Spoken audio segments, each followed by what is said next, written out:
Hello friends, welcome to Ramsource. This is session 9 on JavaScript DOM. என்னோட learning objectives என்ன அப்படின்னு பார்த்தீங்கன்னா, what is DOM, DOMோட programming interface and DOMல use பண்ணுற various methods and other properties and methods அதை பற்றி பார்க்க போகிறோம்.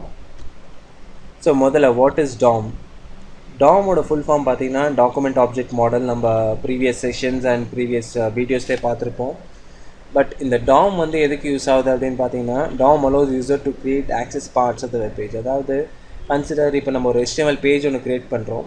அந்த HTML பேஜோட இன்னர் மோஸ்ட் எலிமெண்ட்டை நம்ம ஆக்சஸ் பண்ணணும் அப்படின்னு நம்ம விருப்பப்பட்டோம்னா, ஸோ இந்த DOMங்கிற அந்த பர்டிகுலர் ஃபங்க்ஷனாலிட்டியை நம்மளால் யூஸ் பண்ணிக்க முடியும். ஸோ அது ஜாவாஸ்கிரிப்டால தான் முடியும். ஸோ ஜாவாஸ்கிரிப்டோட பேக் போன் வந்து ஒரு DOMனே சொல்லிக்கலாம். இப்போ DOM இல்லைன்னா, டாக்குமெண்ட் ஆப்ஜெக்ட் மாடல் இல்லை அப்படின்னா வந்து ஜாவாஸ்கிரிப்ட் வந்து நம்மளால் கம்ப்ளீட்டாக வந்து யூட்டிலைஸ் பண்ணிக்க முடியாது.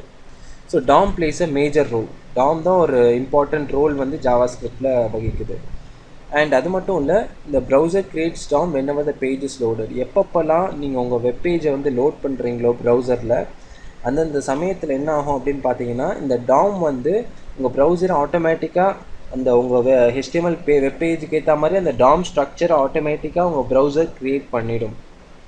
ஓகே, ஸோ அது உங்களுக்கு எக்ஸ்பிளிசிட்டாக உங்கள் ஸ்க்ரீனில் காட்டாது. பட் அதோட ஹைரார்கி வந்து ப்ரௌசர் வச்சுருக்கும். அது ஆட்டோமேட்டிக்காக DOMங்கிற அந்த பர்டிகுலர் ட்ரீயை வந்து க்ரியேட் பண்ணிடும். ஸோ நான் நார்மலாக ஒரு நார்மல் HTML எக்ஸாம்பிள் எழுதியிருக்கேங்க. ஸோ ஹெட் க்ளோஸ் பண்ணியிருக்கேன், பாடி டேக்குள்ளே 2 பேராகிராஃப் டேக் கொடுத்துருக்கேன். ஸோ இதோட எக்ஸாக்ட் DOM ட்ரீ பாருங்கள்.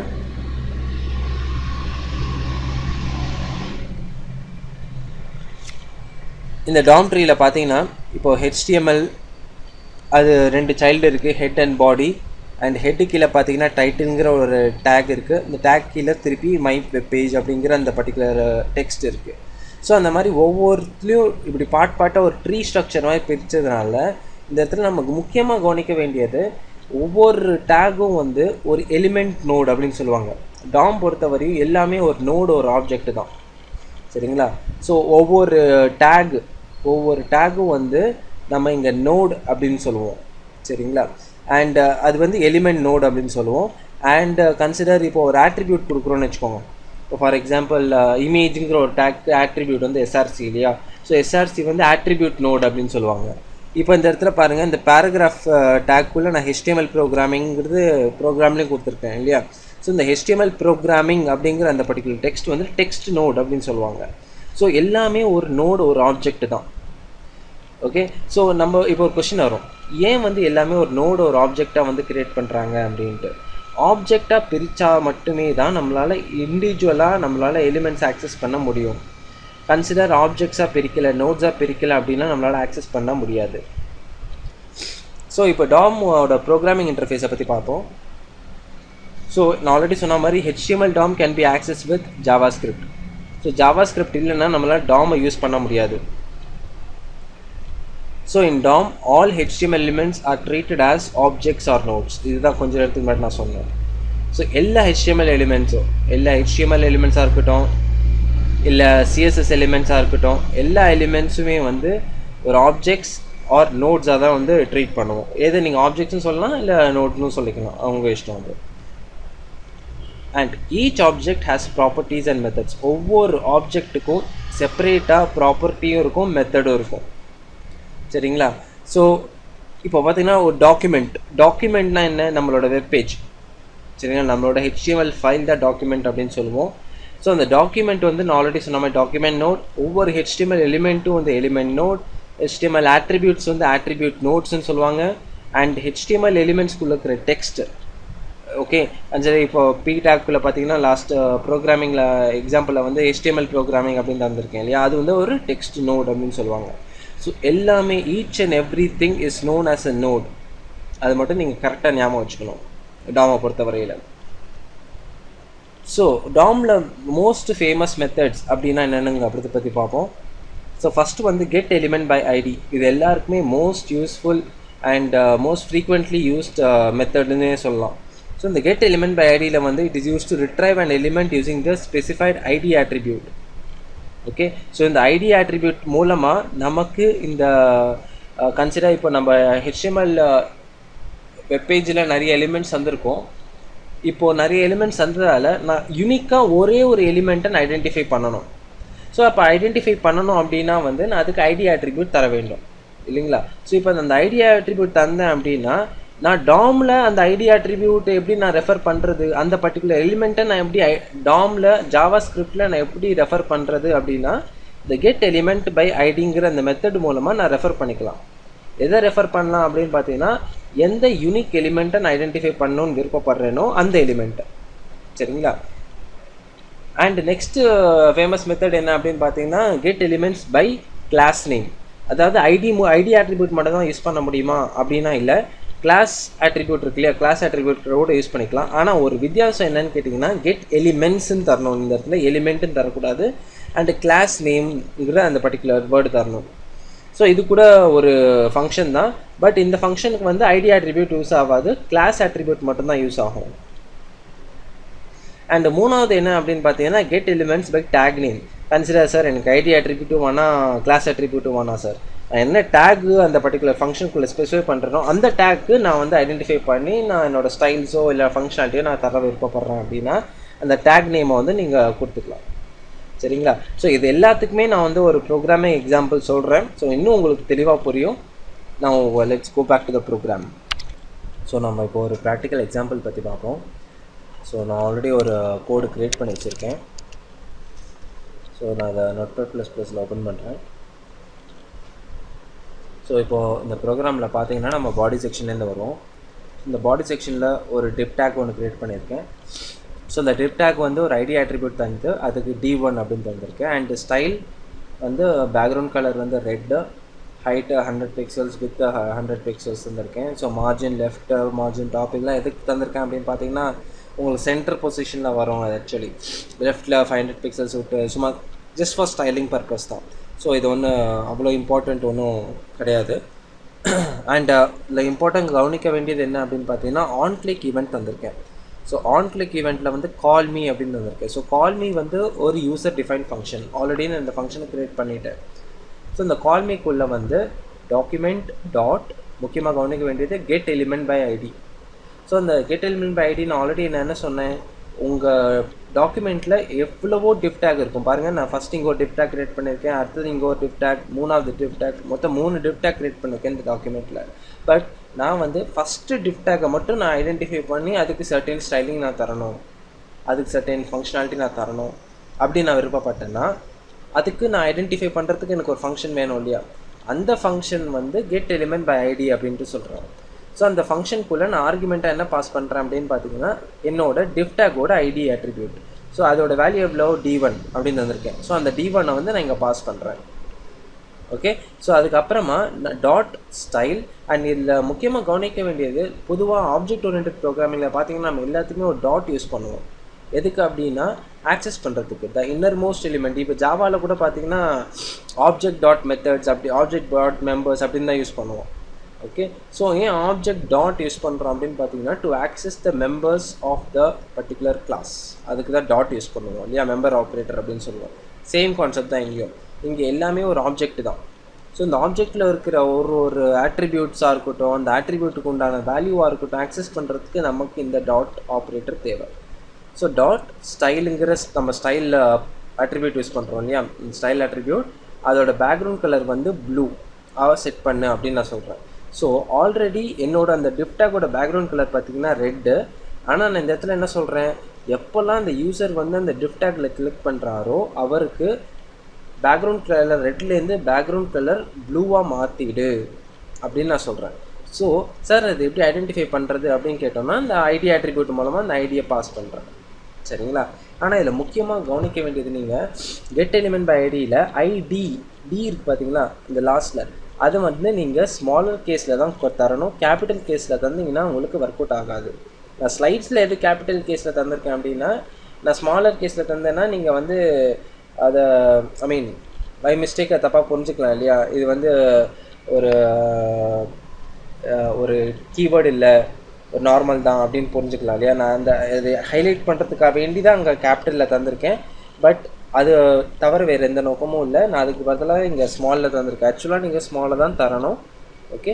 So ID and within the brackets I gave D1 and அதோட style attribute and background colour ப்ளூவாக தந்திருக்கேன். அண்ட் இதில் பேக்ரவுண்ட் கலர் பாருங்கள், பொதுவாக சிஎஸ்எஸில் நம்ம எப்படி தருவோம்னா பேக்ரவுண்ட் ஹைஃபன் கலர் அப்படின்னு தந்துடுவோம் இல்லையா, background hyphen colour colon red அப்படின்னு தருவோம். பட் ஜாவாஸ்கிரிப்டை பொறுத்தவரையில், டாமை பொறுத்தவரையில் நீங்கள் ஈவெண்ட்ஸ் எப்படி தரணும், ஐ மீன் ஆட்ரிபியூட்ஸ் எப்படி தரணும் அப்படின்னா பேக்ரவுண்ட் கலர் தரணும்னா பேக்ரவுண்டு கலர் வந்து C கேபிட்டல்ஸ் வரும். ஸோ இது பேர் கேமல் கேஸ் அப்படின்னு சொல்லுவாங்க. ஸோ பேக்ரவுண்ட் ஸ்பேஸ் எதுவும் தரக்கூடாது, பேக்ரவுண்ட் கலர் C வந்து கேபிட்டலில் வரும். Equal to within the double quotes என்ன கலர் வேணுமோ அந்த பர்டிகுலர் கலர் தந்துட்டு க்ளோஸ் பண்ணி விட்டுருவோம். சரிங்களா. ஸோ ஃபஸ்ட்டு நம்ம வந்து கெட் எலிமெண்ட் பை ஐடிக்கு உண்டான அவுட்புட்டை பார்ப்போம். ஸோ நான் அதை வந்து க்ரோமில் லான்ச் பண்ணுறேன். பாருங்கள், எனக்கு இங்கே அவுட்புட் வந்துருச்சு. ஸோ இதான் என்னோடய டிவ் டேக்கு, ஃபஸ்ட்டு டிவ் டேக்கு. ஸோ நான் கிளிக் பண்ணுறேன். பாருங்கள், கிளிக் பண்ணோடனே ரெட் கலர்லேருந்து அந்த ப்ளூ கலருக்கு மாறிடுச்சு. அதோட ஃபுல் பேக்ரவுண்ட் கலர் ரெட் கலரில் இருந்துச்சு, அது வந்து ப்ளூ கலராக மாறிடுச்சு. எப்போ அப்படின்னு பார்த்தீங்கன்னா நான் கிளிக் பண்ண உடனே. நீங்கள் கேட்கலாம், சார் ஏன் அப்போது வந்து இந்த பர்டிகுலர் 2 டிஃப் டேக்கும் மாறலை அப்படின்னா, நான் டிஃப் டேக்கோட ஐடி என்ன தந்திருக்கேன், D1 இல்லையா. D1 எதை குறிக்குதுன்னா இந்த பர்டிகுலர் டிஃப் டேக்கை மட்டும்தான் குறிக்குது. அதனால தான் கெட் எலிமெண்ட் பை ஐடிங்கிற ஃபங்க்ஷனை யூஸ் பண்ணியிருக்கேன். சரிங்களா. சார் இப்போ கன்சிடர் எனக்கு வந்து ஒன்றுக்கு மேற்பட்ட டிவை வந்து நான் ஸ்டைல் பண்ணணும் ஒரே நேரத்தில் அப்படின்னா வந்து ஐடி ஆட்ரிபியூட் நமக்கு வேலைக்கு ஆகாது. ஸோ அந்த மாதிரி நேரத்தில் தான் நம்ம என்ன பண்ணணும் அப்படின்னு கேட்டிங்கன்னா, நம்ம இந்த கிளாஸ் நேமை யூஸ் பண்ணணும். சரிங்களா. ஸோ இப்போ பாடி செக்ஷனை பாருங்கள், செகண்ட் 2 டிஃப் டேக் தந்திருக்கேன். 2 டிஃப் டேக்குமே பொதுவாக வந்து கிளாஸ் நேம் வந்து C1 அப்படின்னு தந்திருக்கேன். பாருங்கள், ஃபஸ்ட்டு டிஃப் டேக் வந்து பேக்ரவுண்ட் கலர் வந்து ஆரஞ்சு அண்ட் அதோட டெக்ஸ்ட் வந்து குட்டு. அண்ட் செகண்ட் டிஃப் டேக்கோட பேக்ரவுண்ட் கலர் வந்து எல்லோ, அதோட டெக்ஸ்ட் வந்து மார்னிங். சரிங்களா. ஆனால் 2 டிஃப் டேக்கோட கிளாஸ் ஆட்ரிபியூட்டும் பார்த்தீங்கன்னா C1 தான் பொதுவாக தந்திருக்கேன். ஓகே. ஸோ இப்போ இந்த C1 தந்ததால் நான் இதை வந்து ஒரு ஆல்ரெடி சொன்ன மாதிரி get elements by class name வந்து C1. ஓகே. ஸோ இப்போது நான் எவ்வளோ டிஃப் டேக் இருக்குது, 2 டிஃப் டேக் இருக்குது. ஆனால் நான் ஆல்ரெடி சொன்ன மாதிரி ஜாவா ஸ்கிரிப்ட் டாம் பொறுத்தவரையில் எல்லாமே ஆப்ஜெக்ட்ஸ்னால இந்த இடத்துல B வந்து ஒரு அரே ஆப்ஜெக்டாக அதை கன்சிடர் பண்ணிக்குது. So array objects starts from 0 இல்லையா. ஸோ 0.style.color அப்படின்னா என்னென்னா, 0னா ஃபஸ்ட்டு டிஃப் டேக்கை குறிக்குது. அந்த கிளாஸில் ஃபஸ்ட்டு டிஃப் டேக் என்ன இருக்கோ அது வந்து 0th எலிமெண்ட், செகண்ட் டிஃப் டேக் என்ன இருக்கோ அது வந்து ஃபஸ்ட் எலிமெண்ட். இதுதான் எப்படி இருக்கும். ஸோ எவ்வளோ நீங்கள் டிஃப் டேக் க்ரியேட் பண்ணுறீங்களோ அது தகுந்தாப்பில் அது ஆட்டோமேட்டிக்காக நம்பர் அசைன் பண்ணிக்கும். Okay. Since I have only 2 diff take, எனக்கு 2 டிஃப் டேக் இருக்குது காரணத்தினால நான் 0லேருந்து ஆரம்பித்து 1ல் முடிக்கிறேன். சரிங்களா. ஸோ இப்போது b.0.style.color வந்து என்ன தந்திருக்கேன், க்ரீன் தந்திருக்கேன். அதே மாதிரி b.0.style.font size, இந்த இடத்துலையும் பாருங்கள் ஃபாண்ட் சைஸ் வந்து S கேபிட்டல் கேமல் கேஸ். சரிங்களா. ஃபாண்ட் சைஸ் ஈக்குவல் டு 20 பிக்சல்ஸ்ன்னு தந்திருக்கேன். ஓகே. ஸோ அதாவது என்னோட குட்டுங்கிற அந்த பர்டிகுலர் டெக்ஸ்ட்டு மட்டும் க்ரீன் கலரில் மாறிடும் அண்ட் அதோட ஃபாண்ட் சைஸ் கூட 20 பிக்சல்ஸாக மாறிடும். அந்த நெக்ஸ்ட் லைனில் பாருங்கள் b(1). 1 எதை குறிக்குதுன்னா செகண்ட் டிஃப் டேக்கை குறிக்குது. 0 வந்து ஃபஸ்ட்டு டிஃப் டேக்கை குறிக்குது, 1 வந்து செகண்ட் டிஃப் டேக்கை குறிக்குது. ஆல்ரெடி அதோட பேக்ரவுண்ட் கலர் வந்து எல்லோவாக இருக்குது அண்ட் அந்த பர்டிகுலர் ஃபாண்ட் வெயிட், அதாவது அதோட டெக்ஸ்சர் எப்படி இருக்கணும், போல்டாக இருக்கணுமா இட்டாலிக்ஸாக இருக்கணுமான்னு சொல்கிறேன். நான் அந்த இடத்துல font weight equal to bold அப்படின்னு தரேன். ஒன்ஸ் நான் அதை கிளிக் பண்ண உடனே எனக்கு அந்த பர்டிகுலர் டெக்ஸ்ட் வந்து போல்டாக மாறிடும். சரிங்களா. ஸோ ஆக்சுவலி குட்டுங்கிற டெக்ஸ்ட் வந்து க்ரீன் கலர்லேயும் 20 பிக்சல்ஸ்லேயும் வரும் அண்ட் மார்னிங்கிற டெக்ஸ்ட் வந்து போல்டாக அப்பியர் ஆகும் உங்கள் ஸ்க்ரீனில். ஸோ இதை நான் டெமான்ஸ்ட்ரேட் பண்ணி காட்டுறேன். திருப்பி ரெஃப்ரெஷ் பண்ணுறேன் பேஜை. ஓகே. ஸோ இந்த இடத்துல பாருங்கள், குட் வந்து நார்மல் டெக்ஸ்ட்டில் இருக்குது, மார்னிங்கும் நார்மல் டெக்ஸ்ட்டில் இருக்குது. சரிங்களா. இப்போ நான் அந்த கிளிக் மீங்கிற அந்த பர்டிகுலர் பட்டனை கிளிக் பண்ணுறேன். கிளிக் பண்ண உடனே பாருங்கள் எனக்கு குட்டு வந்து சேஞ்ச் ஆகிடுச்சு, சைஸும் சேஞ்ச் ஆகிடுச்சு, கலரும் சேஞ்ச் ஆகிடுச்சு, க்ரீன் கலர் வந்துடுச்சு. அண்ட் மார்னிங் பாருங்கள் நார்மல் டெக்ஸ்ட்லேருந்து மார்னிங் போல்டாக மாறிடுச்சு. ஸோ ஒரே நேரத்தில் நமக்கு இப்போ ஒரே நேரத்தில் பார்த்திங்கன்னா ஒன்றுக்கு மேற்பட்ட ஸ்டைலிங்ஸை நம்மளால் தர முடியுது. சரிங்களா. எதுக்கு பேஸ் பண்ணினா கிளாஸ் நேமை பேஸ் பண்ணி தர முடியுது. ஓகே. ஸோ இதுதான் அதோட யூசேஜ். கன்சிடர் எனக்கு இந்த கிளாஸ் நேம் வேண்டாம், ஐடி ஆட்டிடியூட் வேண்டாம், எனக்கு அதெல்லாம் இல்லாமல் ஜஸ்ட் டேக் நேம் யூஸ் பண்ணி என்னால் எதாவது பண்ண முடியுமா அப்படின்னு கேட்டிங்கன்னா எஸ், ஷுவராக பண்ண முடியும். அது என்ன பர்டிகுலர் எலிமெண்ட் அப்படின்னு கேட்டிங்கன்னா get elements bye take name. இது நம்ம ஆல்ரெடி ஸ்லைட்ஸில் பார்த்தோம். ஸோ இதில் என்ன தரேன் அப்படின்னா என்னோடய டாக்குமெண்ட்டில் பாருங்கள் 2 H1 டேக் தந்திருக்கேன். ஓகே, ரெண்டு H1 டேக் தந்திருக்கேன். அண்ட் அதோட ஆன் மவுஸ் ஓவர் ஈவெண்ட் பாருங்கள், கால் மீ டூங்கிற இந்த பர்டிகுலர் ஃபங்க்ஷனை கால் பண்ணியிருக்கேன். சரிங்களா? ஸோ இப்போ கால் பண்ணதுனால ரெண்டுமே H1 டேக் இல்லையா, ரெண்டு H1 டேக்னால B1 இங்கேயும் பாருங்கள், இந்த B1ங்கிற பர்டிகுலர் வேரியபிளை வந்து இப்போ அரே ஆப்ஜெக்டாக கன்சிடர் பண்ணி ஃபஸ்ட்டு H1 டேக்கை வந்து 0th எலிமெண்ட் ஆகவும் செகண்ட் H1 டேக்கை வந்து ஃபஸ்ட் எலிமெண்ட் ஆகவும் அது கன்சிடர் பண்ணுது. So 0.style.background color. So first H1ஓட பேக்ரவுண்ட் கலர் வந்து ரெட்டாக இருக்கணும், செகண்ட் H1ஓட பேக்ரவுண்ட் கலர் வந்து க்ரீனாக இருக்கணும் அப்படின்ட்டு நான் சொல்கிறேன். ஸோ எப்போ இது நடக்கணும் அப்படின்னா, நான் எப்பப்போலாம் மவுஸை தூக்கிட்டு போய் அந்த பர்டிகுலர் H1 மேலே வைக்கிறேனோ அப்போல்லாம் இது வந்து அந்த பர்டிகுலர் ஸ்டைலிங்கில் தரணும். ஸோ நான் இதை ஜஸ்ட்டு இங்கே வரேன், கீழே பாருங்கள். இப்போ நான் ராம் சோர்ஸில் வைக்கிறேன், ஆட்டோமேட்டிக்காக பாருங்கள் எனக்கு ரெண்டும் அட் அ டைமில் வந்து ராம் சோர்ஸும் ரெட் கலரில் பேக்ரவுண்ட் கலர் மாறிடுச்சு, ரெண்டாவது பர்டிகுலர் H1 ஸ்டிக் டு பேசிக்ஸும் வந்து எனக்கு க்ரீன் கலரில் மாறிடுச்சு. ஓகே, ஸோ இதுதான் இதோட மெயின் யூசேஜ். ஸோ நம்மளால் வந்து இண்டிவிஜுவலாக நீங்கள் நினைக்கலாம் ஜஸ்ட் என்ன கலரை மட்டும் மாற்றுறாரு அப்படின்ட்டு. நம்ம சிஎஸ்எஸ் ப்ராப்பர்ட்டிஸ் பார்த்துருக்கோம், எந்த சிஎஸ்எஸ் ப்ராப்பர்ட்டியாக இருந்தாலும் மாற்றலாம். ஓகே, நான் ஏன் கலர் ஸ்பெசிஃபிக்காக யூஸ் பண்ணுறேன் அப்படின்னு கேட்டிங்கன்னா, ஈஸியாக நம்மளால் ரெகக்னைஸ் பண்ண முடியும், அண்டர்ஸ்டாண்ட் பண்ண முடியும். அதுக்காக தான் நான் கலர் யூஸ் பண்ணுறேன். சரிங்களா? So apart from this, I hope so you understood this. Now let's get back to the slides. So நம்ம இப்போ டாமில் இருக்கிற மீதி ப்ராப்பர்ட்டிஸ் அண்ட் மெத்தட்ஸை பற்றி பார்ப்போம். ஸோ ஃபஸ்ட் அண்ட் ஃபார்மோஸ்ட் ஒரு ப்ராப்பர்ட்டி வந்து இன்னர் HTML, ரொம்ப ஃபேமஸான ஒரு ப்ராப்பர்ட்டி இது டாமை பொறுத்த வரையில். ஸோ இது எதுக்கு யூஸ் ஆகுது அப்படின்னு பார்த்தீங்கன்னா, கன்சிடர் உங்கள் HTML எலிமெண்ட்டுக்குள்ளே சில கண்டென்ட் தந்திருப்பேன். ஃபார் எக்ஸாம்பிள் கன்சிடர் ஒரு H1 டேக்குள்ளே வெல்கம் டு ப்ரோக்ராமிங் அப்படின்னு ஒரு டெக்ஸ்ட்டு தந்திருக்கீங்கன்னு வச்சுக்கோங்களேன். இப்போ இந்த வெல்கம் டு ப்ரோக்ராமிங் பதிலாக எனக்கு வேறு ஒரு டெக்ஸ்ட் வரணும். கன்சிடர் இந்த வெல்கம் டு ப்ரோக்ராமிங்கில் நான் கிளிக் பண்ணுறேன். சரிங்களா? என்னோடய வெப்பேஜில் நான் அந்த வெல்கம் டு ப்ரோக்ராமிங்கிற அந்த H1 டேக்கோட டெக்ஸ்ட்டில் நான் கிளிக் பண்ணுறேன். கிளிக் பண்ண உடனே அந்த இடத்துல வெல்கம் டு ப்ரோக்ராமிங்கிற டெக்ஸ்ட்டுக்கு பதிலாக எனக்கு வேறு ஒரு டெக்ஸ்ட் வரணும். ஃபார் கன்சிடர் ஜாவா ஸ்கிரிப்ட் அப்படிங்கிற அந்த பர்டிகுலர் டெக்ஸ்ட் வரணும் அப்படின்னா நான் இந்த இன்னர் HTML ப்ராப்பர்ட்டி யூஸ் பண்ணிக்கலாம். அண்ட் இதில் முக்கியமாக கவனிக்க வேண்டியது என்னென்னா, இன்னருங்கிறது வந்து ஸ்மாலர் ஆல்ஃபபெட்ஸில் வரும், HTMLங்கிறது கேபிட்டலில் வரும். ஸோ இது நம்ம கேர்ஃபுல்லாக நோட்டீஸ் பண்ண வேண்டிய விஷயம். ஸோ இது ஜாவா ஸ்கிரிப்டில் இருக்கிற inbuilt DOM property. Okay, so inner HTML எதுக்கு யூஸ் ஆகுதுன்னா, in order to change the text which is present inside the HTML element. Okay, so HTML element உள்ளே இருக்கிற உள்ளே இருக்கிற பர்டிகுலர் டெக்ஸ்ட்டை வந்து மாடிஃபை பண்ணுறதுக்காக வேண்டி தான் இந்த இன்னர் HTMLங்கிற இந்த ப்ராப்பர்ட்டி யூஸ் ஆகுது. அடுத்தது பார்த்தீங்கன்னா சைல்டு எலிமெண்ட் கவுண்ட், அதாவது ஒரு பர்டிகுலர் பேரண்ட் எலிமெண்ட்டுக்கு எத்தனை சைல்டு இருக்குது அப்படின்னு நம்ம ஒரு கவுண்ட்டு தெரியணும் இல்லையா. ஸோ DOM வந்து அதுக்கு ஒரு பியூட்டிஃபுல் ப்ராப்பர்ட்டி தருது. அது என்ன ப்ராப்பர்ட்டி அப்படின்னு பார்த்தோம்னா சைல்டு எலிமெண்ட் கவுண்ட் அப்படின்ட்டு. ஸோ இப்போ ஒரு பேரண்ட் எலிமெண்ட்டுக்குள்ளே எத்தனை சைல்டு எலிமெண்ட் இருக்குது அப்படின்ட்டு இது மூலமாக நம்ம தெரிஞ்சுக்கலாம். மூணாவது பார்த்தீங்கன்னா க்ரியேட் எலிமெண்ட். இந்த க்ரியேட் எலிமெண்ட் வந்து யூசர் தன்தானாகவே அவரே ஒரு டைனமிக்காக ஒரு எலிமெண்ட்டு க்ரியேட் பண்ண முடியும். நார்மலாக நம்ம கோடில் தானே எழுதுவோம், H1, P1, P டேக்கு, இமேஜ் டேக், எந்த எலிமெண்ட்டாக இருந்தாலும் நம்ம ஆட்டோமேட்டிக்காக HTML வந்து நாமளே க்ரியேட் பண்ணுவோம். ஓகே, ஃபார் சம் சேஞ்ச் இத்தனால நம்ம ஸ்டாட்டிக்காக க்ரியேட் பண்ணோம். But by using this DOM function நம்மளால் வந்து டைனமிக்காக ஒரு எலிமெண்ட்டை க்ரியேட் பண்ண முடியும். ஸோ அதை எப்படிங்கிறது கூட நான் உங்களுக்கு ப்ரோக்ராமிங்கில் காட்டுறேன். அண்ட் ஃபோர்த் ஃபங்க்ஷன் வந்து append child. It is use to append a child element to the parent. அதாவது ஒரு சைல்டு எலிமெண்ட் இருக்குன்னு வச்சுக்கோங்க, அந்த சைல்டு எலிமெண்ட் எந்த பேரண்ட்டுக்கு வேணாலும் நம்மளால் அதை அப்பெண்ட் பண்ண முடியும், சேர்க்க முடியும். அது எப்படிங்கிறது கூட I just explain that.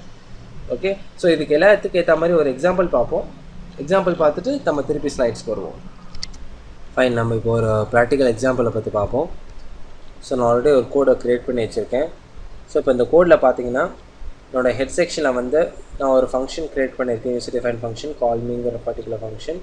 So என்னோடய பாடி செக்ஷனில் பாருங்கள், பாடியோட ஐடி ஆட்ரிபியூட் வந்து B1 க்ரியேட் பண்ணியிருக்கேன். அண்ட் அது பாடி டேக்குள்ளே இருக்கிற H1 டேக்கு ஐடி வந்து R1 அப்படின்ட்டு க்ரியேட் பண்ணியிருக்கேன். அண்ட் அது ஆன் கிளிக்குங்கிற ஈவெண்ட் ஹேண்டர் கொடுத்துருக்கேன். ஸோ எப்பப்போலாம் நான் அந்த RSங்கிற அந்த பர்டிகுலர் டெக்ஸ்ட்டை வந்து நான் கிளிக் பண்ணுறேனோ அப்பப்போலாம் இந்த கால்மிங்கிற பர்டிகுலர் மெத்தட் கால் ஆகும். கால் ஆகிட்ட உடனே get element by id r1ங்கிறது வேற ஒன்றும் இல்லை, எனக்கு h1 ஆயோட ஐடி ஆட்ரிபியூட். ஸோ இந்த r1 கொடுத்துட்டு dot inner HTML equal to ram source. So இப்போ இந்த இடத்துல h1குள்ளே நான் என்ன தந்திருக்கேன், rs. அதுதான் இப்போதைக்கு ப்ரெசண்ட்டாக இருக்கிற இன்னர் HTML. ஸோ ப்ரெசண்ட்டாக இருக்கிற இன்னர் HTML rs. என்ன சொல்கிறேன்னா, எப்பப்போல்லாம் நான் யூசர் வந்து அந்த பர்டிகுலர் ஆர்எஸை கிளிக் பண்ணுறாரோ அப்போல்லாம் இந்த ஆர்எஸ்லேருந்து இந்த இன்னர் HTML கொடுத்துருக்கிற இந்த ராம் சோர்ஸை வந்து ரீப்ளேஸ் பண்ணிவிடுங்க அப்படின்ட்டு நான் சொல்கிறேன். ஓகே, ஸோ ஒரு எலிமெண்ட்டோட டெக்ஸ்ட் நோடு வரையும் உள்ளே போயிட்டு ஆக்சஸ் பண்ணுறதுக்கு பேர் தான் DOM. அதுக்கு தான் மெயினாக யூஸ்ஃபுல் ஆகுது. அது மட்டும் இல்லை, கன்சிடர் இப்போது நான் வந்து என்னோடய பாடி செக்ஷனுக்குள்ளே வந்து எத்தனை சைல்டு எலிமெண்ட்ஸ் இருக்குது அப்படிங்கிறத பற்றி நான் தெரிஞ்சுக்கணும்னு விருப்பப்படுறேன் அப்படின்னா வந்து அதுக்கு நான் ஐடி ஆட்ரிபியூட் ஆல்ரெடி தந்திருக்கேன். Document dot get element by ID b1 நான் இந்த இடத்துல க்ரியேட் பண்ணியிருக்கேன். So b1 dot child element count அந்த ப்ராப்பர்ட்டியை நான் செக் பண்ணிட்டு நான் அலர்ட் பாக்ஸில் டிஸ்பிளே பண்ணுறேன். ஸோ பாடி டேக்குள்ளே எனக்கு எத்தனை டேக் இருக்குது, ஒரே ஒரு டேக் தானே இருக்குது. ஸோ எனக்கு அவுட்புட் 1 அப்படின்னு வரும். ஸோ நான் இதை வந்து எக்ஸிக்யூட் பண்ணி காட்டுறேன் ரோமில். ஸோ இங்கே பாருங்கள், நான் ஒன்ஸ் இதில் RS அப்படி கிளிக் பண்ண உடனே ராம் சோர்ஸ்னு மாறிடுச்சு. அண்ட் ஜாவாஸ்கிரிப்ட் அலர்ட் பாருங்கள், எனக்கு 1 அப்படின்னு வருது. இதில் நமக்கு என்ன தெரிய வருது அப்படின்னு கேட்டிங்கன்னா, ஸோ இந்த பாடி டேக்குள்ளே only one particular h1 tag இருக்குது. கன்சிடர் டு டெஸ்ட் இட் நான் என்ன பண்ண போகிறேன் அப்படின்னா one more h2 tag create பண்ணுறேன். ஓகே, h2 டேக் க்ரியேட் பண்ணி ஓகே, அண்ட் இதுக்கு பேர் வந்து RSனே இருக்கலாம், நோ ப்ராப்ளம். ஆர்எல்ஸ் RSA அப்படின்னு கொடுக்குறேன் டிஃப்ரென்ஸுக்கு. ஸோ நான் அதை சேவ் பண்ணுறேன் பாருங்கள். RS இருக்குது, RSA இருக்குது. ஸோ இப்போ RSஐ கிளிக் பண்ணும்போது எனக்கு ராம் சோர்ஸாக மாறிடுச்சு. அண்ட் கவுண்ட்டு பாருங்கள், எனக்கு இங்கே 2ன்னு வருது. இந்த கவுண்ட்டுக்காக வேண்டி தான் நான் இப்போ இன்னொரு எலிமெண்ட்டு க்ரியேட் பண்ணேன். ஸோ 2ன்னு வரது காரணத்தினால பாடி செக்ஷனுக்குள்ளே எனக்கு 2 h1 take and h2 tag create பண்ணியிருக்கேன் அப்படின்ட்டு நான் சொல்லிடுவேன். சரிங்களா? ஸோ இது மட்டும் இல்லை, இன்னொரு ப்ரோக்ராமில் பார்த்தீங்கன்னா பாடி செக்ஷனுக்குள்ளே நான் ஒரு டிஃப் டேக் ஒன்று க்ரியேட் பண்ணியிருக்கேன். அதுக்கு பேக்ரவுண்ட் கலர் பர்பிள் தந்திருக்கேன். அண்ட் ஆன் கிளிக்கில் வந்து கிரியேட் மீ அப்படிங்கிற அந்த particular user define function call ஆகணும்னு சொல்லியிருக்கேன். ஸோ எப்பப்பெல்லாம் நான் கிளிக் பண்ணுறேனோ அப்பப்பெல்லாம் இந்த கிரியேட் மீங்கிற இந்த பர்டிகுலர் ஃபங்க்ஷன் கால் ஆகும். ஸோ கால் ஆன உடனே டாக்குமெண்ட் டாட் கிரியேட் எலிமெண்ட் நான் ஆல்ரெடி என்ன சொன்னேன், யூசர் டைனமிக்காக அவர் எலிமெண்ட்டை க்ரியேட் பண்ணிக்கலாம். ஸோ எந்த விதமான இடைஞ்சலும் இல்லாமல் ஆட்டோமேட்டிக்காக அவர் கோடு க்ரியேட் பண்ணிக்கலாம். ஸோ டாக்குமெண்ட்டுங்கிற அந்த டாக்குமெண்ட் ஆப்ஜெக்ட்டுக்குள்ளே வந்து க்ரியேட் எலிமெண்ட்டுங்கிறது ஒரு மெத்தடு. ஸோ அந்த மெத்தடுக்குள்ளே நான் வந்து ஒரு டேக் பாஸ் பண்ணுறேன், வேல்யூ பாஸ் பண்ணுறேன் h2 அப்படின்ட்டு. சரிங்களா? எனக்கு ஒரு எலிமெண்ட் க்ரியேட் பண்ணும், அந்த எலிமெண்ட்டுக்கு பேர் வந்து h2 அப்படின்ட்டு நான் சொல்லிடுறேன். அண்ட் அதுக்கப்புறம் என்ன பண்ணுறேன் அப்படின்னு பார்த்தீங்கன்னா ஒரு டெக்ஸ்ட் நோடு ஒன்று க்ரியேட் பண்ணுறேன். டெக்ஸ்ட் நோடுனா வேறு எதுவும் இல்லை, அந்த h2ங்கிற அந்த பர்டிகுலர் டேக்குள்ளே நீங்கள் என்ன டெக்ஸ்ட்டு கொடுக்க விருப்பப்படுறீங்க அப்படின்ட்டு சொல்கிறது. ஸோ இந்த இடத்துல நான் சொல்கிறேன் ஹலோங்கிற அந்த பர்டிகுலர் டெக்ஸ்ட்டை கொடுங்க அப்படின்ட்டு நான் சொல்கிறேன். ஸோ எது மூலமாக சொல்கிறேன்னா க்ரியேட் டெக்ஸ்ட் நோடுங்கிற அந்த பர்டிகுலர் மெத்தட் மூலமாக I can create a new text node or any other particular div டேக்காக இருக்கட்டும் எதுக்காக இருக்கட்டும் நம்ம க்ரியேட் பண்ணிக்கலாம். அண்ட் அது மட்டும் இல்லை, இந்த நியூ நோடுங்கிற இந்த பர்டிகுலர் வேரியபிளுக்கு வந்து டாட் அப்பெண்ட் சைல்டு அப்படின்னா என்னென்னா, கன்சிடர் ஆல்ரெடி நமக்கு இந்த இடத்துல நியூ நோடில் வந்து h2 இருக்குது. ஸோ இப்போ இந்த h2ஓட சேர்த்து எனக்கு இந்த ஹலோன்னு பிரிண்ட் பண்ணிவிடு. சரிங்களா? h2 வந்து ஃபார்மேட்டிங், இந்த உள்ளே இருக்கிற டெக்ஸ்ட் நோடு வந்து ஹலோ அப்படின்ட்டு பிரிண்ட் பண்ணிவிடு, அப்பெண்ட் பண்ணிவிடு, சேர்த்துரு அப்படின்ட்டு நான் சொல்கிறேன். ஓகே, அதுக்கப்புறமா என்ன பண்ணுறேன் அப்படின்னு பார்த்தீங்கன்னா இந்த பர்டிகுலர் இந்த நியூ நோட் இருக்குது இல்லையா, அதை வந்து என்னோடய டிஃப் டேக்கோட நான் மர்ச் பண்ணிடுறேன். ஏன் டிஃப் டேக்கோட மர்ச் பண்ணுறேன்னா அப்போ தான் எனக்கு அவுட்புட்டு ஸ்க்ரீனில் டிஸ்பிளே ஆகும், இல்லைன்னா எனக்கு டிஸ்பிளே ஆகாது. ஓகே, அண்ட் அது மட்டும் இல்லை, கன்சிடர் சார் இது நான் ஜஸ்ட்டு ஒரு அனிமேஷனுக்காக கொடுத்துருக்கேன் உங்களுக்கு புரிய வேண்டியதுக்காக.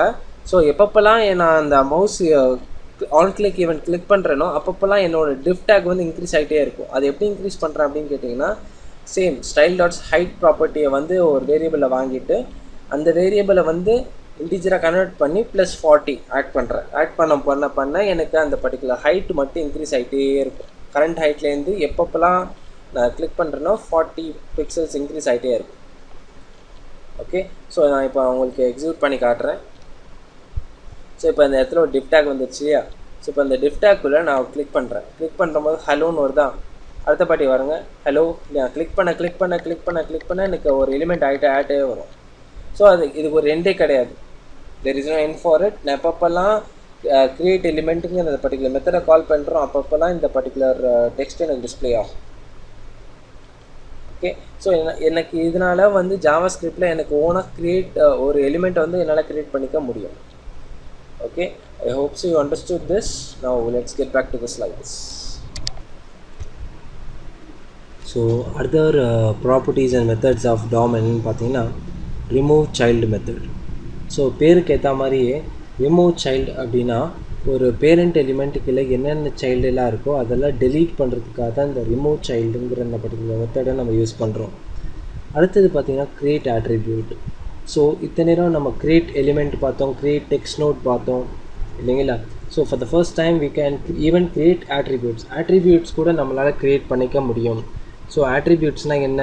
ஆட்ரிபியூட்ஸ் வந்து ஒரு ஆப்ஜெக்டோட கேரக்டரிஸ்டிக்ஸ், சரிங்களா, அது கூட நம்மளால் க்ரியேட் பண்ணிக்க முடியும் இந்த DOM மூலமாக. And set attribute node, it is use to set the attribute to the element. அதாவது கன்சிடர் நீங்கள் ஆட்ரிபியூட் க்ரியேட் பண்ணிட்டீங்க, ஆனால் அந்த ஆட்ரிபியூட் வந்து எந்த எலிமெண்ட்டோடதுன்னு சொல்லணும் இல்லையா, அது சொல்கிறதுக்கு இந்த செட் ஆட்ரிபியூட் நோடு வந்து யூஸ் ஆகும்.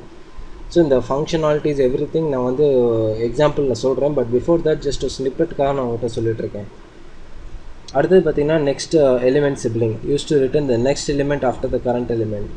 இப்போ கரண்ட்டாக இருக்கிற எலிமெண்ட் அதுக்கப்புறமா என்ன எலிமெண்ட் இருக்கோ அந்த எலிமெண்ட் வந்து நெக்ஸ்ட் எலிமெண்ட் சிப்ளிங் அப்படின்னு சொல்லுவாங்க. ஸோ இதுக்கு ஆப்போசிட் வந்து ப்ரீவியஸ் எலிமெண்ட் சிப்ளிங். அதாவது கரண்ட் எலிமெண்ட்டுக்கு முன்னாடி என்ன இருக்கோ, ஸோ நெக்ஸ்ட்டு வந்து அப்புறம் ப்ரீவியஸ் வந்து முன்னாடி. ஓகே, ஸோ இதுக்கு எல்லாத்துக்கும் இதே மாதிரி நம்ம ஒரு எக்ஸாம்பிள் பார்ப்போம், இன்னும் உங்களுக்கு தெளிவாக புரியும். ஸோ நம்ம இப்போ ஒரு எக்ஸாம்பிள் பார்ப்போம். ஸோ நான் ஆல்ரெடி இங்கே ஒரு எக்ஸாம்பிள் எழுதி வச்சுட்டேன். ஸோ 3 as well as 4 இது ரெண்டுத்தையும் நான் வந்து WordPress ஓப்பன் பண்ணுறேன். ஸோ இப்போ பாருங்கள், நான் டாக்குமெண்ட் 3க்கு போகிறேன். ஸோ இப்போ இதில் வந்து நான் வந்து ஒரு div tag ஒன்று க்ரியேட் பண்ணியிருக்கேன். அதுக்கு ஐடி வந்து T2 அப்படின்னு தந்திருக்கேன். And on mouse over delete me அப்படிங்கிற ஒரு ஃபங்க்ஷனாக நான் கால் பண்ணோம். ஸோ எப்பப்போல்லாம் என் மவுஸ் எடுத்துகிட்டு போயிட்டு அந்த டிப் மேலே வைக்கிறேனோ அப்போல்லாம் எனக்கு இந்த delete meங்கிற இந்த யூசர் டிஃபைன் ஃபங்க்ஷன் கால் ஆகணும், சரிங்களா. பட் அதில் நோட்டீஸ் பண்ணி பாருங்கள், div tag கீழே வந்து நான் 2 சைல்டு டேக், அதாவது H3 டேக் 2 தந்திருக்கேன். ஸோ இந்த 2 H3 டேக்குமே div tag கீழே இருக்குது. ஸோ இதில் பேரண்ட் வந்து div tag, சைல்டு வந்து 2 H3 டேக்ஸ், சரிங்களா. ஸோ இப்போ நான் இந்த 2 சைல்டை வந்து நான் எப்படி எலிமெண்ட், அதாவது என் div பேரண்ட் எலிமெண்ட்லேருந்து எப்படி நான் டைனமிக்காக, அதாவது ரன் டைம்லேருந்து எப்படி நான் ரிமூவ் பண்ணுறது based on my event handling அப்படிங்கிறத பற்றி உங்களுக்கு சொல்ல போகிறேன் இப்போ. ஸோ இப்போ இதில் பார்த்தீங்கன்னா என்னோடய ஃபங்க்ஷன் delete meக்குள்ளே வந்து ஒரு வேரியபிள் del node அப்படின்னு நான் யூஸ் எனி வேரியபிள் நேம் நான் வந்து இங்கே del nodeன்னு யூஸ் பண்ணியிருக்கேன். ஈக்குவல் டு document.getElementById D2, அதாவது என்னோடய பேரண்ட்டை நான் ஃபஸ்ட்டு ரெஃபர் பண்ணுறேன் D2ங்கிற அந்த பர்டிகுலர் ஐடி ஆட்ரிபியூட் மூலமாக. அண்ட் நெக்ஸ்ட் லைன் பார்த்தீங்கன்னா del node இந்த வேரியபிள் டாட் ரிமூவ் சைல்டு, அதான் function name. So remove CHILD வந்து கேபிட்டல்ஸ், C வந்து கேபிட்டல். இப்போ நம்ம பேரண்ட் டேக் பார்த்தீங்கன்னா பேரண்ட் டேக்குள்ளே இப்போ நம்ம 2 சைல்டு டேக் இருக்குது. இந்த 2 சைல்டு டேக்குமே ஒரு 0 and 1ங்கிற அந்த பர்டிகுலர் இண்டெக்ஸ் பொசிஷனை குறிக்கும். அது ஆல்ரெடி நான் உங்களுக்கு சொல்லியிருக்கேன். Okay, so first H3 take வந்து 0th பொசிஷனை குறிக்கும், செகண்ட் H3 டேக் வந்து ஃபஸ்ட்டு பொசிஷனை குறிக்கும். ஸோ இந்த 2 சைல்டு நோட்ஸுமே div நோடு, அதாவது பேரண்ட் நோடு கீழே இருக்குது. ஸோ நான் இந்த எப்பப்போலாம் இந்த மவுஸை தூக்கிட்டு போய் அந்த 2 H3 மேலே வைக்கிறேனோ, 1 and 2ங்கிற அந்த டெக்ஸ்ட் மேலே வைக்கிறேனோ, ஆட்டோமேட்டிக்காக என்னோடய பேரண்ட் டிவ்லேருந்து அது ரிமூவ் ஆகிடும். Is clear? ஸோ நான் வந்து வாண்டடாக வந்து நான் வந்து HTML டேக் மூலமாக நான் ரிமூவ் பண்ணணும்னு அவசியம் கிடையாது ஸ்டாட்டிக்காக, சரிங்களா. டைனமிக்காக ரன் டைம்லேருந்தே நான் ரிமூவ் பண்ணலாம். ஸோ அந்த ஃபெசிலிட்டி வந்து எனக்கு ரிமூவ் சைல்டு மெத்தட் வந்து கொடுக்குது. ஓகே, இதை டெமான்ஸ்ட்ரேட் பண்ணுறதுக்காக அது ரன் இன் க்ரோம். இப்போ பாருங்கள், எனக்கு ஒரு div tag ரெட் கலரில் இருக்குது, உள்ள 2 H3 டேக் 1 and 2 அப்படிங்கிற அந்த டெக்ஸ்ட் இருக்குது. இப்போ நான் என்கிட்ட இதை மவுஸை தூக்கிட்டு போய் 1 மேலே வைக்கிறேன். பாருங்கள், ரொம்ப ஸ்பீடாக போயிடுச்சு. பாருங்கள், திருப்பி 1 மேலே வைக்கிறேன். 1 மேலே வச்சு அப்படி எடுத்துட்டேன். 1 delete ஆகிடுச்சு பாருங்கள். ஓகே, அந்த எப்போல்லாம் அது மேலே வைக்கிறேனோ எனக்கு delete ஆகிடும். இப்போ பாருங்கள், 2 மேலே வைக்கிறேன், 2 மேலே delete ஆகிடும். ஓகே, ஸோ எப்போல்லாம் அந்த மவுஸை தூக்கிட்டு இந்த டிவ்வை தூக்கி வெளில வரையணும், ஓகே, டிவ்வை விட்டுட்டு வெளில வரையணும், அப்போல்லாம் எனக்கு அந்த ஈவெண்ட் ஜென்ரேட் ஆகி எனக்கு அந்த ரிமூவ் சைல்டு, அதாவது அந்த பேரண்ட்லேருந்து அந்த சைல்டு வந்து ரிமூவ் பண்ணிவிடும். எந்த பர்டிகுலர் மெத்தட் ரிமூவ் பண்ணோம் அப்படின்னு கேட்டிங்கன்னா ரிமூவ் சைல்டு மெத்தடு அப்படிங்கிற அந்த மெத்தடை ரிமூவ் பண்ணணும். சரிங்களா? ஸோ இப்போது இதில் பார்த்தீங்கன்னா என்னோடய பாடி செக்ஷனுக்குள்ளே நான் வந்து 2 div tag க்ரியேட் பண்ணியிருக்கேன். ஓகே, ஒரு div tagோட ஐடி ஆட்ரிபியூட் வந்து D1, இன்னொரு div tagோட ஐடி ஆட்ரிபியூட் வந்து D2. சரிங்களா? செகண்ட் ஐடி ஆட்ரிபியூட்குள்ளே வந்து பார்த்தீங்கன்னா நான் வந்து 3 சைல்டு டேக் கொடுத்துருக்கேன், H1, H2 and H3 அப்படின்னு கொடுத்துருக்கேன். சரிங்களா? ஸோ இது நம்ம கவனிக்க வேண்டிய விஷயம். Okay, and first div tag வந்து பேக்ரவுண்ட் கலர் பர்பிள் தந்திருக்கேன். அண்ட் ஆன் கிளிக் ஈவெண்ட் வந்து கிரியேட் மீ அப்படின்னு ஃபங்க்ஷன் கிரியேட் பண்ண சொல்லியிருக்கேன். அண்ட் செகண்ட் div tag வந்து ஆன் மவுஸ் ஓவருங்கிற அந்த ஈவெண்ட்டை வந்திருக்கேன். அண்ட் நேவிகேட் மீங்கிற அந்த மெத்தடை வந்து கொடுத்துருக்கேன். இப்போது க்ரியேட் மீல வந்து பார்த்திங்கன்னா நான் ஆல்ரெடி சொன்ன மாதிரி நம்ம ப்ரீவியஸ் ப்ரோக்ராமில் பார்த்த மாதிரி க்ரியேட் எலிமெண்ட் வந்து H2 டைனமிக்காக க்ரியேட் பண்ணோம். அண்ட் உள்ள டெக்ஸ்ட் நோட் வந்து அந்த டெக்ஸ்ட் H2குள்ளே இருக்கிற எழுதுகிற டெக்ஸ்ட்டு வந்து ஹலோ அப்படிங்கிற அந்த டெக்ஸ்ட் எழுதும். அந்த பர்டிகுலர் டெக்ஸ்ட்டை வந்து நான் என்னோடய எலிமெண்ட்டோட எம்பெட் பண்ணுறேன், அதாவது ஆப்பெட் பண்ணுறேன், ஜாயின் பண்ணுறேன். ஜாயின் பண்ணி முடிச்சுட்டு என்னோடய டிஃப்டில் வந்து அதை அந்த ஹோல், அதாவது இந்த ஹோல் H2 எலிமெண்ட்டே வந்து நான் என்னோடய div tagக்குள்ளே நான் வந்து அதை அப்பெண்ட் பண்ணுறேன். அப்பெண்ட் பண்ணிட்டு ஸ்டைல் ஹைட் இன்க்ரீஸ் பண்ணுறேன். இது நான் போன எக்ஸாம்பிளே காட்டினதுனால நான் இன்டெப்த்தாக எக்ஸ்பிளைன் பண்ணலை. ஸோ இப்போ இதில் வந்து பாருங்கள், நான் ஒரு புதுசாக ஒரு ஆட்ரிபியூட் ஒன்று க்ரியேட் பண்ணுறேன். நான் ஆல்ரெடி ஸ்லைட்ஸில் சொன்ன மாதிரி நான் ஒரு ஆட்ரிபியூட் கூட க்ரியேட் பண்ணிக்க முடியும். ஸோ document.create attribute, அந்த ஆட்ரிபியூட் பேர் வந்து ஐடி அப்படின்னு தரேன் ஃபார் எக்ஸாம்பிள். ஓகேங்களா? ஸோ அந்த நியூ ஆட்ரிபியூட்டோட வேல்யூ என்ன அப்படின்னு பார்த்தீங்கன்னா P1 அப்படின்னு நான் தரேன். ஓகே, ஸோ ஒரு ஆட்ரிபியூட் ஒன்று க்ரியேட் பண்ணுறேன். அந்த ஆட்ரிபியூட்டோட வேல்யூ என்னென்னு பார்த்தீங்கன்னா P1 அப்படின்னு நான் கொடுக்க போகிறேன். ஸோ இந்த H2க்கு வந்து என்னோடய நியூ ஆட்ரிபியூட்டோட வேல்யூ வந்து P1 வந்து செட் ஆகிடும். சரிங்களா? நியூ ஆட்ரிபியூட்டோட வேல்யூ P1 வந்து செட் ஆகிடும். ஓகே, அண்ட் இந்த செகண்ட் div tagல பார்த்தீங்கன்னா 3 H1, H2, H3 இருக்கு இல்லையா? இப்போ H1குள்ளே நான் வெல்கம் தந்திருக்கேன், H2குள்ளே ராம்சோஸ் தந்திருக்கேன், H3குள்ளே ஸ்ட்ரிக்ட் பேசிக்ஸ் தந்திருக்கேன். சரிங்களா? ஸோ இப்போ நேவிகேட் மீ, அதாவது எப்பப்பெல்லாம் மவுஸை தூக்கிட்டு போய் செகண்ட் div tag மேலே வைக்கிறேனோ அப்போல்லாம் என்ன ஆகும்னா head2, அதாவது document.get element by id head2, அதாவது என்னோடய H2 ஐடியோட வேல்யூ. ஓகே, ஸோ அந்த வேல்யூவை தூக்கி நான் ஒரு வேரியபிளில் போட்டுட்டு புதுசாக இன்னொரு வேரியபிள் க்ரியேட் பண்ணிட்டு c.next element sibling, அதாவது கரண்ட் எலிமெண்ட் என்னது ராம்சோஸ் இல்லையா? கரண்ட் எலிமெண்ட் இந்த H2, அதாவது ராம்சோஸ். இப்போ நெக்ஸ்ட் எலிமெண்ட் சிப்ளிங் எப்படி என்னன்னு பார்த்தோன்னா H3 ஸ்டிக் டு பேசிக்ஸ் அப்படிங்கிறது என் அவுட்புட் டிஸ்பிளே ஆகும். ஸோ அந்த அவுட்புட் வந்து எனக்கு ரெட் கலரில் காட்டும். சரிங்களா? So where equal to c.previous element sibling, அதாவது ராம்சோஸுக்கு ப்ரீவியஸான இருக்குது வெல்கம், அது வந்து எனக்கு எல்லோ கலரில் டிஸ்பிளே ஆகும். ஓகே, ஸோ இது ரெண்டுமே நான் வந்து எக்ஸிக்யூட் பண்ணி காட்டுறேன் உங்களுக்கு. Run launching Chrome. பாருங்கள், எனக்கு இப்போ 2 div tag க்ரியேட் ஆகிடுச்சு. ஸோ இப்போது ஃபஸ்ட்டு div tagக்குள்ளே நான் கிளிக் பண்ணிட்டே வரேன். பாருங்கள், எனக்கு டைனமிக்காக எலிமெண்ட்ஸ் ஜெனரேட் ஆகிட்டே வருது. ஓகே, இது நம்ம ஆல்ரெடி பார்த்தோம். இப்போ செகண்ட் div tagல பாருங்கள், நான் உள்ளே வரேன். உள்ளே வந்த உடனே ஃபஸ்ட்டு வந்து எல்லோ கலரில் மாறிச்சு, ப்ரீவியஸ் எலிமெண்ட் சிப்ளிங் எல்லோ கலரில் மாறிச்சு, நெக்ஸ்ட் எலிமெண்ட் சிப்ளிங் ரெட் கலரில் மாறிடுச்சு. ஸோ கரண்ட் எலிமெண்ட் என்ன இந்த இடத்துல H2 ராம்சோஸ். சரிங்களா? ஸோ இதுதான் நம்மளோட டாமோட மகத்துவமே. அதாவது நம்ம இன்னர் மோஸ்ட் எலிமெண்ட்டுக்குள்ளேயும் போயிட்டு நம்மளால் ஆக்சஸ் பண்ண முடியும். ரொம்ப டீப்பாக ஒரு ஆட்ரிபியூட்டு கூட நம்ம வேல்யூ செட் பண்ணிக்க முடியும். ஸோ இந்த மாதிரி வந்து நிறையா ஆப்பர்ச்சுனிட்டிஸ் தர்றது தான் ஜாவாஸ்கிரிப்ட் டாமோட வேலை. Fine, I hope so you understood this. Now let's get back to the slides. இப்போ நெக்ஸ்ட் செஷன் பார்த்தீங்கன்னா இப்போ நம்ம ஈவெண்ட் லெஸ்னஸை பற்றி பார்க்க போகிறோம். ஸோ இந்த பர்டிகுலர் செஷனில் நம்ம டாம் அண்ட் ஈவெண்ட் ஹேண்ட்லிங் எப்படி பண்ணுறது அதெல்லாம் பற்றி பார்த்தோம். உங்களுக்கு நல்லா புரிஞ்சிருக்கும்னு நான் நம்புகிறேன். ஸோ நெக்ஸ்ட் செஷனில் நம்ம ஈவெண்ட் ஹேண்ட்லர்ஸை மீட் பண்ணுற வரைக்கும் தேங்க்யூ, தேங்க்ஸ் ஸோ மச்.